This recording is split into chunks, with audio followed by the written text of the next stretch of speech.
Welcome to Penrose Learning, where we make understanding easy. You start by confirming the connection type and why it matters. USB devices often auto-install drivers, Bluetooth needs pairing, and 5mm is analog. Once done, plug the cable into the correct port or enable pairing mode on the device. Make sure Windows is awake and you have admin access so drivers can install.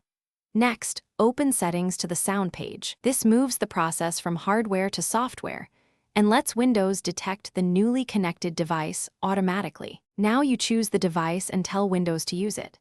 In Settings System Sound, select your output or input from the lists. Selecting sets the default for apps.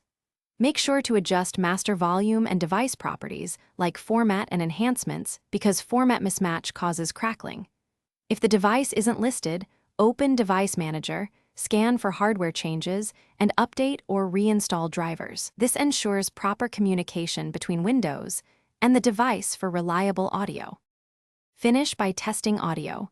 Play a file or use the built-in test tone while watching levels in sound settings so you confirm both playback and mic input.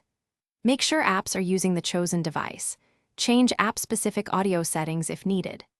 If sound fails, restart Windows Audio Service, reboot, or roll back a recent driver update because driver conflicts are common. One key troubleshooting tip: disable exclusive mode in device properties to stop one app from blocking sound for others. Thanks for watching. If this was helpful, leave a like and consider subscribing. See you next time.